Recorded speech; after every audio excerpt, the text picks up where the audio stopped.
Gracias, Domingo. Yo estoy convencido de que estamos viviendo un momento excepcional en el desarrollo político y social de la República Dominicana. Que en función de eso uno no puede entender la actualidad queriendo extraer del pasado guías, sino asumiendo que con las demandas del presente el problema nuestro frente al pasado es superarlo, no orientarnos por él. Es tratar de entender la actualidad, el nivel de comprensión de los problemas, ver objetivamente las cosas, no con la interferencia de la tradición que nos ponía delante los intereses y los valores de lo que mandaban y el resto no se tomaba en cuenta. Hoy aparecen propuestas que buscan proteger a más vulnerables, que son el resumen de un encuentro de 6 comisiones que en un conversatorio con un periódico reúnen al núcleo básico del poder económico y social de la República Dominicana en lo que ha sido una interpretación tradicional del país. Solo tomar en cuenta cuando hablan de decisiones al núcleo básico de los poderosos y de los que mandan. En definitiva, la expresión y los intereses de la mayoría del país no se toman en cuenta, sino los intereses de los que mandan. Miren que en ese conversatorio, el presidente del Consejo Nacional de la Empresa Privada, CONET, Pedro Brache, quien dirigió la mesa empresarial, el presidente de la Confederación Dominicana de la Micro y Pequeña y Mediana Empresa, Luis Miura, a cargo de la mesa de Comercio y MIPYMES, y el presidente de la Cámara de Construcción, Eduardo Domínguez Inver, que encabezó la mesa de la construcción. De igual forma, el presidente de la Organización Nacional de las Empresas Comerciales, ONEC, Mario Lama, quien dirigió la mesa de grandes superficies, y el presidente de la Asociación de Industria de la República Dominicana, Celso Juan Marrancini. Las mesas sectoriales fueron creadas para hacer frente a la escala inflacionaria que se ha registrado en los últimos meses por el alza de los precios de las materias primas en los mercados internacionales. Y cuando yo veo cómo una crisis como esta, que afecta tan profundamente al país, la que vivimos, usted crea, y además con una presión oficial, de decir, en 10 días tienen que rendir un informe de lo que hay que hacer el presidente de la República, para dar a entender que él tomó en cuenta las opiniones de la mayoría o dar la impresión de los representantes del país para tomar decisiones frente al proceso devastador de la crisis sobre la vida de la gente. Y cuando yo veo eso, me digo, mira, el esquema del pasado es tan grande que cree que con ese grupo de representantes tú estás resumiendo los intereses y las aspiraciones del país. Y no es verdad. Esa es la visión tradicional de creer que en el núcleo básico del poder está el país. Hay una contradicción entre ese núcleo básico del poder y las grandes mayorías. Por ejemplo, ¿cómo es posible que buscando una opinión acerca de cómo reaccionar frente al impacto devastador de la crisis, subiendo los precios, reduciendo el trabajo, agravando por el virus las condiciones de vida de la gente, ahí no haya una consulta de una representación de los trabajadores? ¿No se haga una mesa para oír la opinión de las mujeres acerca de cómo esto gravita y qué recomiendan? ¿No se cree un espacio para que se piense en la juventud y ella sugiera las cosas que, tomándolo en cuenta, debe considerarse en este momento de crisis? Y la gente habla mucho de la tercera edad, que son las víctimas fundamentales. Ponga una comisión de la tercera edad que haga recomendaciones a tomar en cuenta en la búsqueda de una guía fundamental para establecer orientaciones que tomen en cuenta las aspiraciones, los intereses y la vida de la auténtica representación del país. Los empleados públicos son una fuerza en esta sociedad. No tienen organización, pero sí tiene base para que usted pueda saber qué pasa con los empleados públicos, que ellos reclaman ahora, que hay una lucha de insatisfacción en el seno de los PRMistas que creen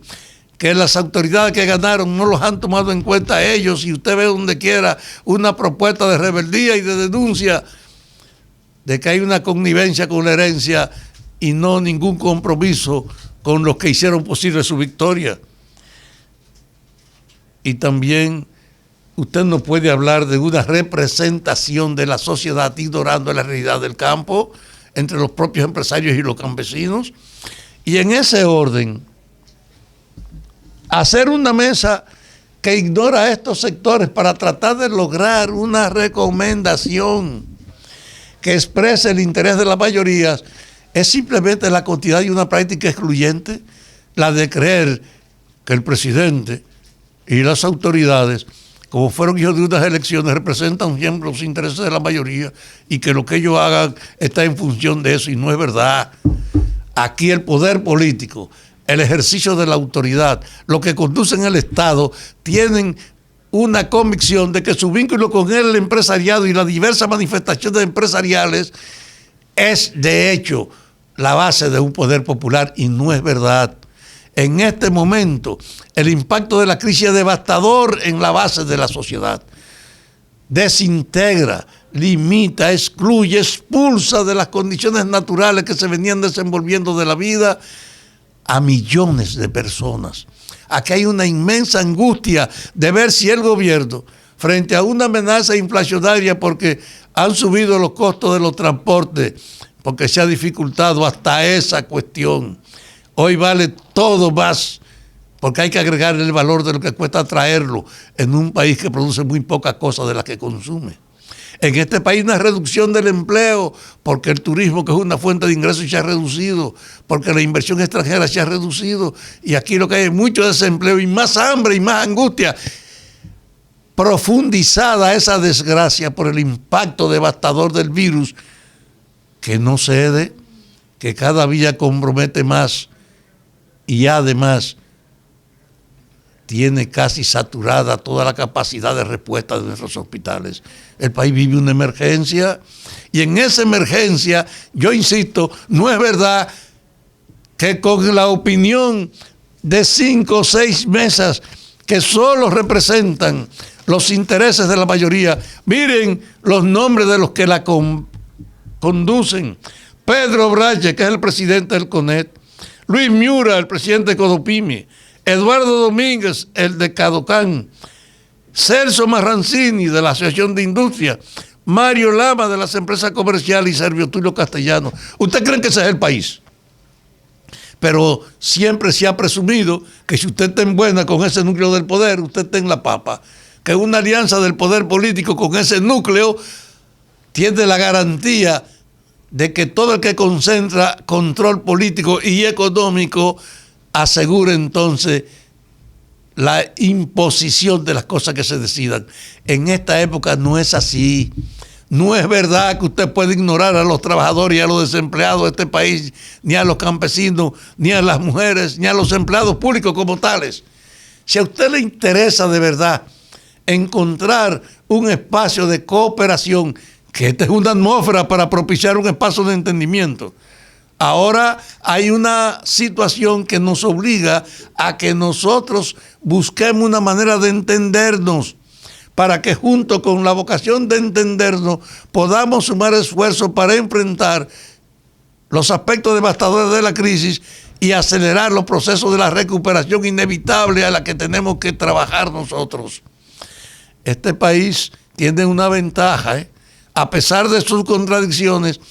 Parece que por la disposición del gobierno de enfrentar con las vacunas el virus, nosotros nos pondremos en condiciones primero que otros países de América para decir que somos un destino de garantía en la salud para el turismo. Y si nosotros ganamos la referencia de un polo turístico al que puede venir la gente que está esperando la restauración de la normalidad para salir a andar y a usar sus recursos disfrutándolo. Si nosotros conseguimos ser el país que salga adelante en la propuesta del turismo, vamos a acompañar eso de una referencia para la inversión extranjera, que verá en este país que se ha superado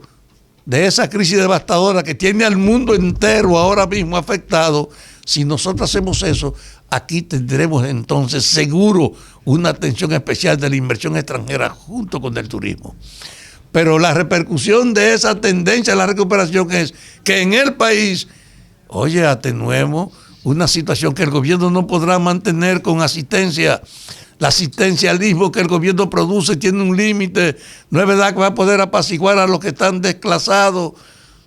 fuera de la consolidación del trabajo, fuera del consumo, con la angustia solo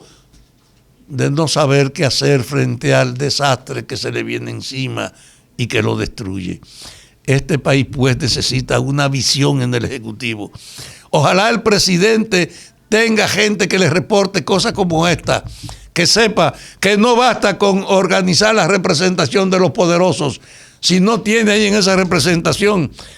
cuál es el punto de vista de los trabajadores, de las mujeres, de la juventud, de la tercera edad, de los empleados públicos y de la gente del campo. No es verdad que esos poderosos tradicionales pueden hablar por los demás, que ellos priven y revientan. Y desde ese punto de vista, yo espero que esta crisis, que crea una atmósfera para el entendimiento, para que pongamos en primer plano la cooperación y no la confrontación, termine propiciando una atmósfera de reconciliación nacional, pero es basada en no excluir a nadie, en no creer que por la voluntad de los poderosos se arrastran todos los sometidos. No, este país necesita que efectivamente su diversidad esté representada en la búsqueda de las soluciones que efectivamente